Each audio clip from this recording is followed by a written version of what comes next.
मुख्यमंत्री योगी आदित्यनाथ ने सोमवार बटन दबाकर 1,91,00,000 विद्यार्थियों के लिए उनके अभिभावकों के खाते में जूता, मोजा, school uniform, sweater, school bag, pen, pencil, copy, रबड़ कटर के लिए 1,200 रुपये ट्रांसफ़र कर दिए। इंदिरा गांधी प्रतिष्ठान में आयोजित कार्यक्रम में उन्होंने सर्वोच्च स्वच्छता वाले विद्यालय के प्रधानाध्यापकों और ग्राम प्रधानों को स्वच्छ विद्यालय पुरस्कार से सम्मानित किया। कार्यक्रम में कायाकल्प दिव्यांजलि पोर्टल का भी अनावरण किया गया।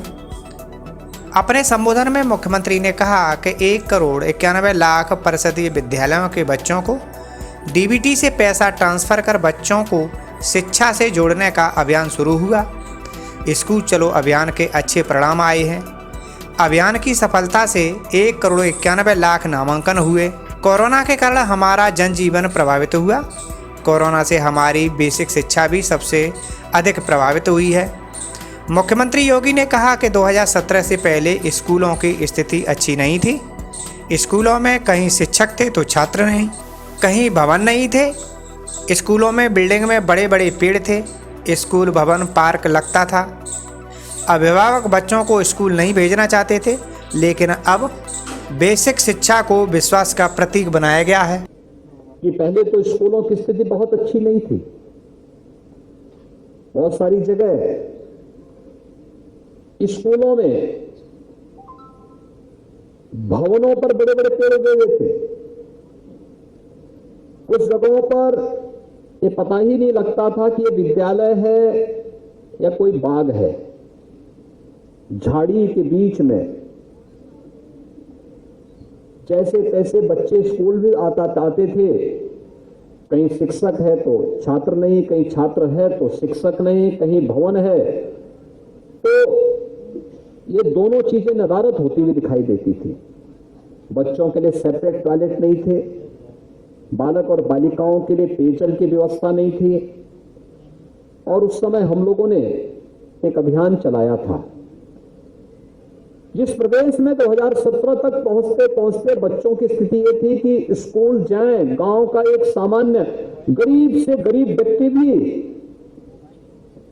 अगर उसके विद्यालय में प्राइवेट स्कूल किसी ने खोला है और वह एक सामान्य अभाव में चल रहा है,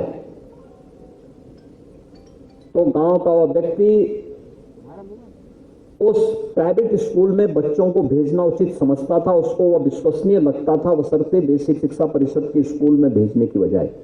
5 साल में विद्यार्थियों की संख्या 1,34,00,000 से बढ़कर 1,91,00,000 हो गई है। पहले 60% विद्यार्थियों को नंगे पैर स्कूल जाना पड़ता था, लेकिन अब वो बच्चे भी कॉन्वेंट स्कूल की तर्ज पर स्थापित परिषदीय स्कूल में जा रहे हैं। स्कूली शिक्षा के साथ जोड़ने के अभियान के साथ आज इस कार्यक्रम को आगे बढ़ाया है। मैं इसके लिए उन्हें हृदय से धन्यवाद देता हूं। अप्रैल प्रथम सप्ताह में हम लोगों ने स्कूल चलो अभियान प्रारंभ किया था और मुझे प्रसन्नता है कि इस अवसर पर मुझे भी एक एस्पिरेशनल डिस्ट्रिक्ट श्रावस्ती में जाने का अवसर प्राप्त हुआ था। स्कूल चलो अभियान के अच्छे परिणाम आए। हम लोग पिछले 2 वर्षों से इस बात के लिए चिंतित थे कि आखिर कोरोना महामारी के कारण पूरी दुनिया तबाह हुई है। जनजीवन बुरी तरह प्रभावित हुआ है। जीवन का प्रत्येक तबका किसी न किसी रूप में इस महामारी की चपेट में आया है और उससे प्रभावित हुआ है। लेकिन इस सबसे अधिक प्रभावित क्षेत्रों में से एक है, वह है हमारी शिक्षा और उसमें भी बेसिक शिक्षा।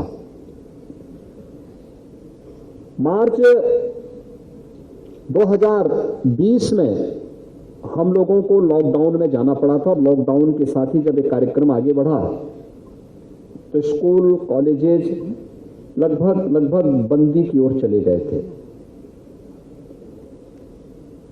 यद्यपि सरकार ने अपने स्तर पर प्रयास किए, दूरदर्शन के अनेक चैनल स्कूली शिक्षा की दृष्टि से बच्चों को उपलब्ध करवाने के लिए नए पाठ्यक्रम के साथ, नए कंटेंट के साथ प्रस्तुत भी किए गए। लेकिन उत्तर प्रदेश जैसे राज्य में, जहां पर एक बड़ा तबका ऐसा है जहां पर